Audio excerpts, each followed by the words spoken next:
ॐ श्री महाप्रज्ञ गुरवे नमः।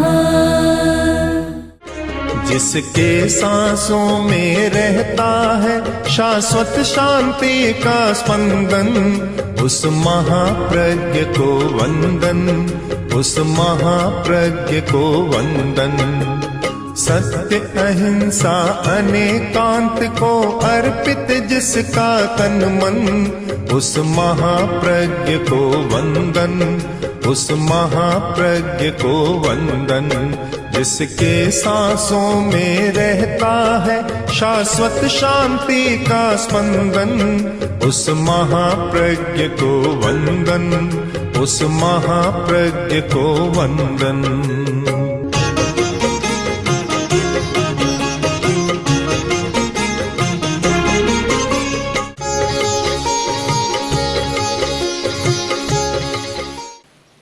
एक आदमी धर्म करता है, एक नहीं करता, क्या फर्क पड़ता है? क्या लाभ क्या होता है क्या? क्योंकि धार्मिक लोग ये मानते हैं धर्म से परलोक सुधर जाएगा, स्वर्ग मिल जाएगा या मोक्ष मिलेगा। क्या लाभ हुआ?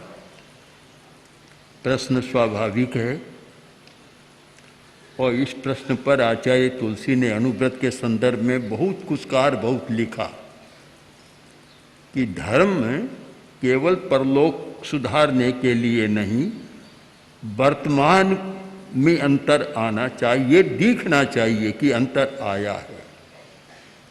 और जब वर्तमान में कोई अंतर न लगे तो फिर धर्म करने वाला और धर्म न करने वाला दोनों के बीच में कोई भेद रेखा खींचना बड़ा कठिन होता है।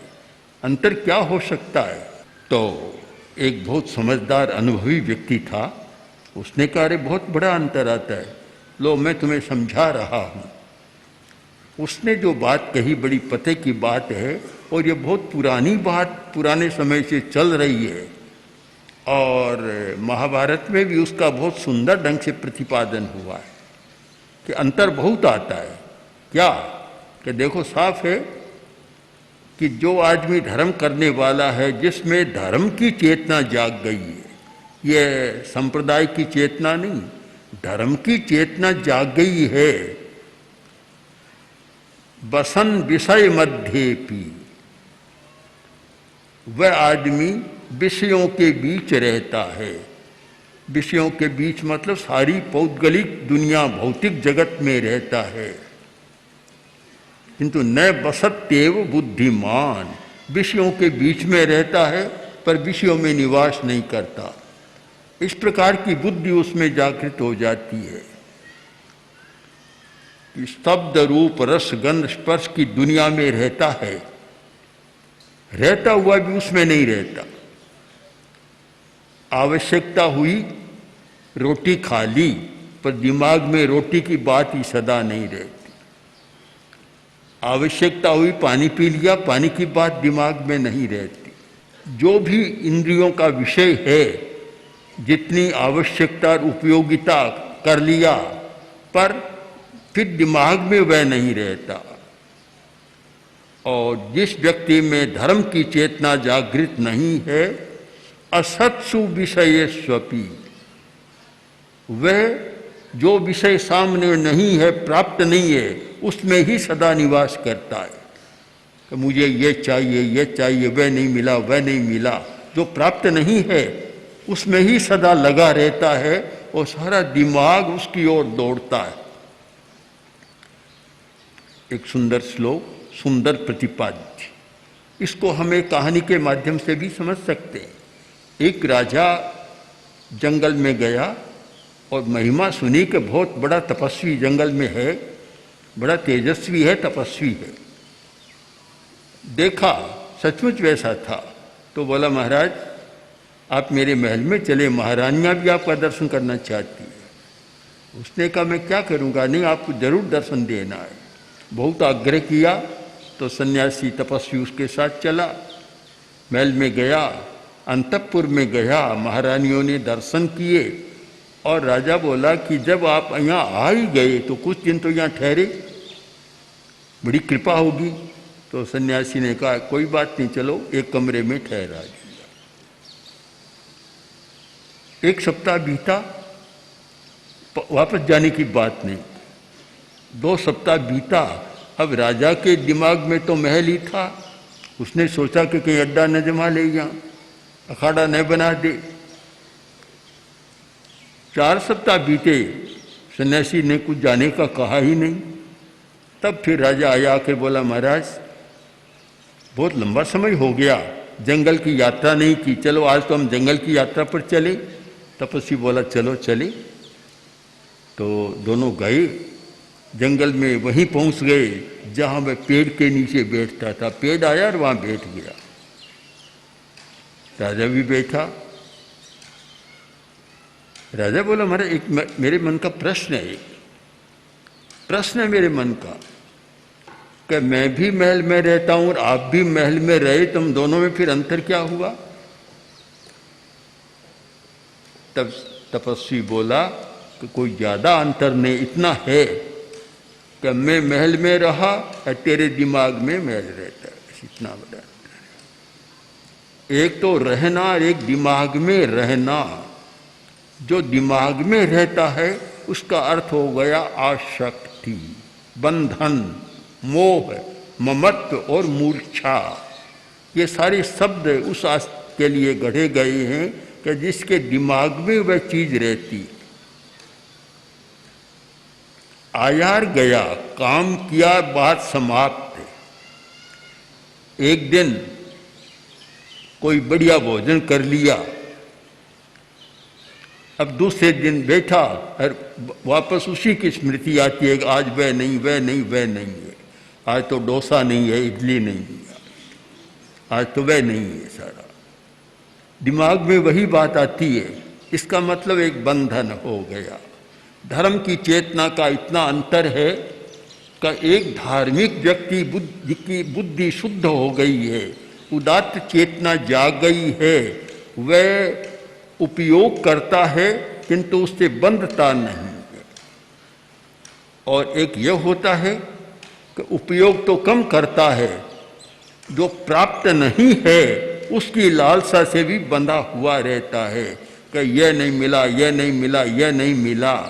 असत्सु विषयस्वपि संवसत्येव दुर्बुद्धि असत्सु विषयस्वपि। जिसकी धार्मिक बुद्धि जागृत नहीं है वह जो प्राप्त नहीं है उसकी उधेड़ बुन में ही लगा रहता है। मुझे यह नहीं मिला, यह नहीं मिला, यह नहीं मिला, सारी चेतना उसमें व्यापृत हो जाती है। बहुत बड़ा एक अंतर सामने आया। और इतना बड़ा अंतर है कि यदि धार्मिक चेतना जागृत हो जाए तो फिर प्रतिबद्धता नहीं होती कि आज इस प्रकार की साड़ी ही मुझे चाहिए, इस प्रकार का कोट पतलून भी मुझे चाहिए, इस प्रकार का भोजन मुझे चाहिए। यानी पदार्थ से इतने बन जाते हैं कि भोज में गया और वह पदार्थ नहीं मिला तो कि निकम्मा, सारा कुछ सार नहीं, गया पर कोई अर्थ नहीं हुआ, क्योंकि जो बंधा हुआ था उसके सामने न स्वास्थ्य मुख्य रहता, न उदर भूख की पूर्ति मुख्य रहती, उसके सामने मुख्य रहता है पदार्थ का, वह नहीं मिला मुझे। हम पूरे जीवन का विश्लेषण करें कि आवश्यकता और उपयोगिता का काम कितना होता है और अनावश्यक कार्य कितना होता है। ये सारा संग्रह अनावश्यक चेतना के आधार पर होता है, अन्यथा व्यक्ति को इतना संग्रह करने की जरूरत नहीं। जो केवल अपने काम न आए, केवल समाचार पत्रों के सर्वे में ही रहे कि उसके पास इतना है, इसके सिवाय कोई उपयोग नहीं होता उसका। लोग कहते हैं कि हिंदुस्तानी बड़े लोगों का स्विस खातों में इतना पड़ा है कि पूरा सारा गरीबी का निवारण हो जाए। पर काम किसके आता है कि वहाँ वे लोग भी, शिस्त खाते वाले भी, अधिकारी भी कहते हैं कि इतना हो गया कि या तो ले जाएं, नहीं तो फिर निकम्मा सारा चला जाएगा। बस ये एक हो गया ना कि आसक्ति में ये होता है कि मेरे पास है, इतने में दिमाग उसका बस ठंडा रहता है, संतोष मानता है मेरे पास है। उपयोगिता और आवश्यकता की बात वहाँ नहीं रहती। एक कितना बड़ा अंतर आ गया कि धार्मिक चेतना का जागरण और धार्मिक चेतना का अभाव। धार्मिक चेतना का जागरण है, वहाँ कोई अनावश्यक बात नहीं होती, उसमें नहीं रहता। जो प्राप्त है उसमें भी लिप्त नहीं होता, बनता नहीं है, उसमें न बसत्येव बुद्धिमान। उसकी चेतना पदार्थ में निवास नहीं करती, मात्र उपयोग करती है। और जिसमें धार्मिक चेतना जागृत नहीं है उसको मिलता नहीं है, फिर भी उसकी बुद्धि हमेशा उसमें पदार्थ में रहती है। ये सपनों की कहानियां इसी सच्चाई को प्रकट करती है। पुजारी उठा और पूरे गांव को निमंत्रण दे आया कि आज कोई रसोई मत बनाओ, मेरे घर सबको भोजन करना है, मैं आज सबको घेवर खिलाऊंगा। लोगों को आश्चर्य हुआ कि कहाँ से लाया घेवर इतना। लोगों को घेवर के नाम से शायद ज़्यादा आकर्षण होता होगा। किसी ने रसोई बनाई नहीं। 9 बज गए, 10 बज गए, 11 बज गए, तब लोगों ने सोचा रे अभी तक कोई निमंत्रण नहीं आया वापस, आखिर पता तो करें। सब भूखे बैठे हैं, नाश्ता भी नहीं किया घेवर खाने की लालसा, सब भूखे हैं। 2-4 आदमी मिलकर गए, मंदिर का दरवाजा खोला, पुजारी बैठा है। बोले पुजारी जी अब सबको खिलाओ, निमंत्रण तो दे आए पूरे गांव को, अब खिलाओ। अरे भाई थोड़ी देर ठहरो, एक बार और सो जाता। अरे क्या हुआ, सोने से क्या होगा? कि तुम्हें पता नहीं, रात को मुझे सपना आया था कि मंदिर सारा घेवरों से भर गया है, पूरे गांव को मैं घेवर खिला दूंगा। एक बार मुझे और नींद लेने दो, सपना आ जाए, फिर मैं तुम सबको भोजन करा दूंगा। असत्सु विषयेष्वपि, जो नहीं है उसमें चेतना लगी रहती है, उसके आधार पर उसके सारे व्यवहार और आचरण भी बदल जाते हैं। महाराज जनक ने भी सपना देखा था कि ऐसी अवस्था देखी, राज्य चला गया, खाने को किसी ने खिचड़ी परोसी, बीच में ही कोई खा गया। अब था राजा और स्थिति आ गई नीचे की। सपने में दोनों होते हैं, कभी रंक तो राजा बन जाता है, राजा रंक बन जाता है। और सपना टूटा, देखते तो वही राज्यपाट सब कुछ है। तो महाराज ने, जनक ने कहा यह सच या यह सच, दोनों में सच कौन है?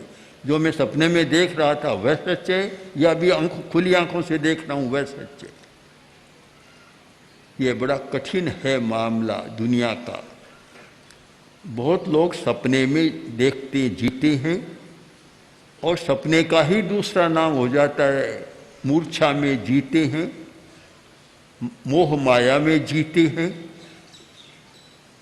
और झूठी कल्पनाओं में जीते हैं, असत्य में बहुत जीते हैं।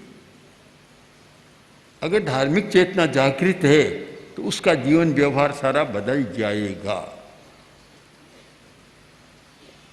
अगर यह मूर्छा भंग हो जाए कि मुझे पदार्थ में नहीं रहना है, उपयोग करना है पर उसके बीच लिप्त होकर नहीं रहना है, तो फिर शायद ये भ्रष्टाचार कहीं नहीं होगा। भ्रष्टाचार क्यों होता है? ये मान लिया कि जितना इकट्ठा किया जाए उसमें श्रेय है, तो भ्रष्टाचार होता है, घोटाला, महाघोटाला होता है। अगर ये धार्मिक चेतना जागृत हो जाए तो ऐसा कुछ नहीं हो सकता। बहुत लोग बड़े गर्व के साथ कहते हैं कि हिंदुस्तान बड़ा धार्मिक देश है। मैं तो ऐसा नहीं कहता, मुझे संकोच होता है। हिंदुस्तान को धार्मिक देश कहने में संकोच होता है। एक युग था कि हिंदुस्तान बहुत धार्मिक देश था और इतनी नैतिकता थी, इतनी प्रामाणिकता, इतनी सच्चाई। एक गुप्त युग का समय रहा, मौर्य युग का समय रहा, ऐसा स्वर्ण युग रहा और जिसका विदेशी यात्रियों ने लंबा चौड़ा वर्णन लिखा कि वहाँ हिंदुस्तान में ताला नहीं लगाया जाता, किवाड़ बंद नहीं किए जाते। आज कोई करके देख ले, कोई गांव प्रयोग करे कि न ताला न किवाड़ बंद, सुबह तक घर भी साफ हो जाएगा, कुछ मिलेगा भी नहीं। कहाँ कैसे माने धार्मिक। एक समय था कि इतनी प्रामाणिकता कि महामात्य चाणक्य जैसा चाणक्य जो 2 दिए जलाता, जब विदेशी आया, मेघस्थनीज आया, बात करनी थी तो चाणक्य उठा और दिया एक बुझा दिया, दूसरा जलाया। तो उसने आश्चर्य के साथ पूछा कि महामात्य आपने यह क्या किया, एक दिया बुझाया दूसरा जलाया। तब महामात्य बोले कि इतने समय तक मैं अपना घर का काम कर रहा था तो मेरा दिया जल रहा था, अब मैं सरकारी काम कर रहा हूं तब सरकार की दिया जल रहा है। आज इस बात को तो एक झूठी बात, कल्पना ही माने, कहाँ तक सच्चाई है पता नहीं लगता। कैसे सच विश्वास करना भी मुश्किल है। या तो यह मान लें कि पुराने लोग ज़्यादा पढ़े लिखे शिक्षित बौद्धिक लोग नहीं थे, इसलिए इस प्रकार का व्यवहार करते। जहाँ बुद्धि का विकास हो गया वहाँ तो यह है कि जितना कर सको उतना कर लो। सारी धारणाएं भी बदल गई है।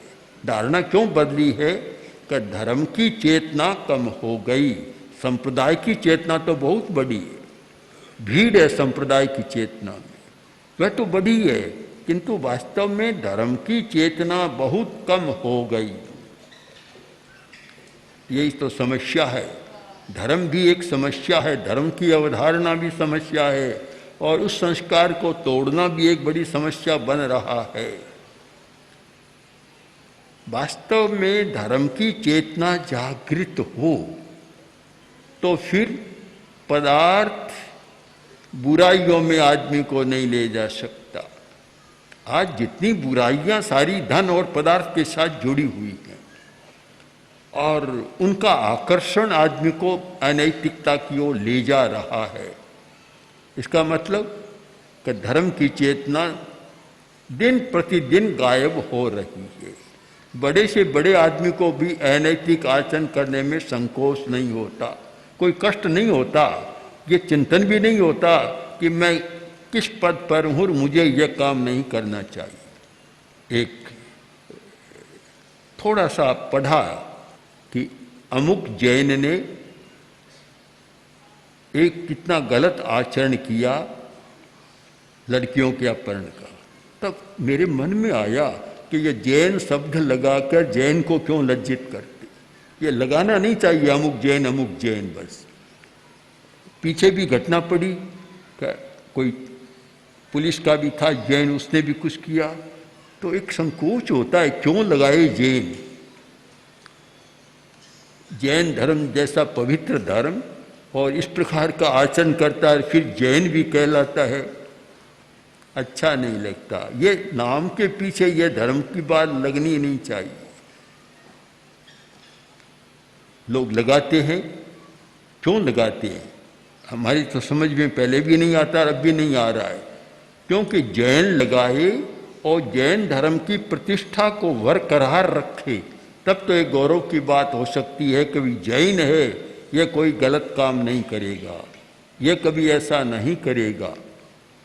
पुराने लोग जो जैन थे आगे नहीं लगाते थे जैन, किंतु पूरे राजस्थान के इतिहास को देखें, राजाओं के इतिहास को देखें तो राजा लोग जैन व्यक्ति को अपना प्रमुख दीवान बनाने में गौरव समझते थे। और जयपुर का, बीकानेर का, जोधपुर का है, मेवाड़ का भी 20-20, 30-30 पीढ़ियों तक बराबर जैन दीवान रहे। इतना विश्वास था कि इससे कभी धोखा नहीं हो सकता। कुछ समय पहले जो बड़े बड़े उद्योगपति थे, जैन व्यक्ति को प्राथमिकता देते थे कि यह कभी धोखा नहीं देगा। अब तो वह पहचान तो अब रखी नहीं। एक इतना विश्वास था। यहाँ राजस्थान का एक व्यक्ति भैंसा शाह, जैन श्रावक, बहुत बड़ा धनी आदमी और इतना प्रामाणिक और नैतिक आचरण वाला व्यक्ति था। एक बार वे गुजरात गए, अहमदाबाद गए, और अहमदाबाद में कोई 1 लाख रुपए की जरूरत हो गई। तब अपने कर्मचारी को भेजा कि अमुक सेठ के पास जाओ और 1 लाख रुपए की हुंडी करा लो। वह गया, उसने कहा कि 1 लाख रुपया भैंसा शाह के नाम हुंडी। उसने कहा इसका साक्षी, एक डिबिया निकाली, डिबिया निकाल कर कहा इसमें यह भैंसा शाह की मूछ का बाल है। उसने डिबिया को रख लिया, 1 लाख रुपए की हुंडी कर दी। आज तो पूरा भैंसा शाह कोई बैठा दे तो भी नहीं खरीदी, मूछ के बाल की तो बात ही कहाँ है। एक कितना अंतर आया है, धार्मिक चेतना की कमी कितनी हुई है और कितना अंतर आ गया। ये क्यों हुआ कि धार्मिक चेतना जागृत नहीं है, उल्टा हो रहा है। धर्म के नाम चलने वाले संप्रदाय तो आगे आ रहे हैं और धर्म पीछे जा रहा है।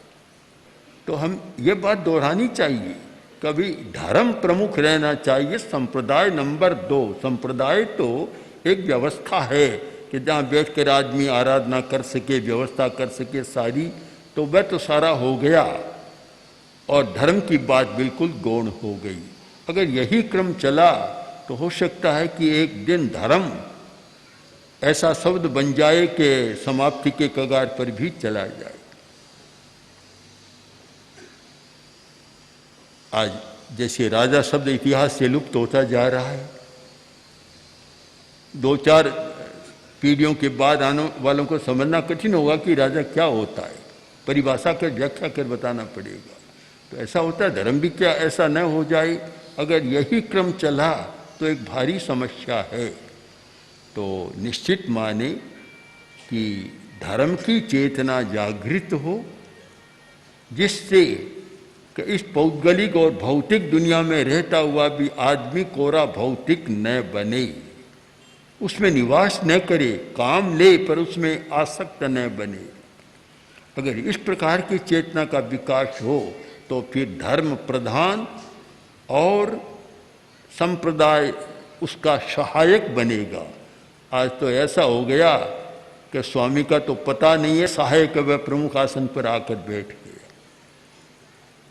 बड़ी समस्या यही है कि किस प्रकार हमें चेतना का रूपांतरण करना है, चेतना को बदलना है। ओम हर। आचार्य महाप्रज्ञ 20वीं 21वीं सदी के अतुलनीय दार्शनिक, अद्वितीय विचारक, विलक्षण साहित्यकार, अद्भुत प्रवचनकार तथा जन उद्धारक थे। उनके सृजनशील चिंतन कल्याणी वाणी ने प्रत्येक व्यक्ति के हृदय में एक स्थान बनाया। सरल भाषा में जीवन की सच्चाइयों को छूने वाले उनके विचार श्रोता व पाठक के हृदय में उतरकर आत्मनिरीक्षण, स्वदोष दर्शन व आत्म परिष्कार की भावना जागृत करते हैं। उनका समग्र साहित्य अब आ रहा है महाप्रज्ञ वाङ्मय के रूप में। 121 पुस्तकों की यह नवीन समायोजना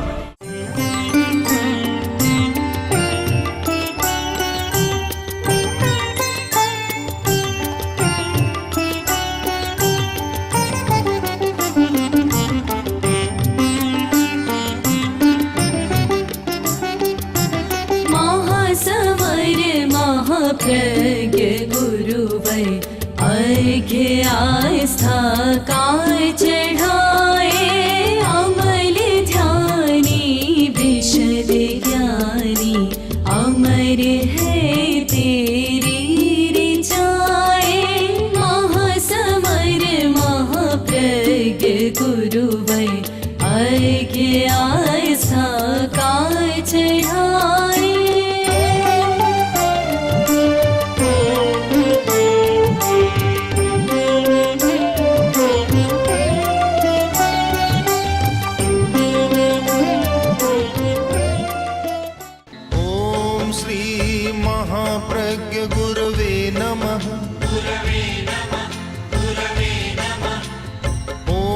श्री महाप्रज्ञ गुरवे नमः।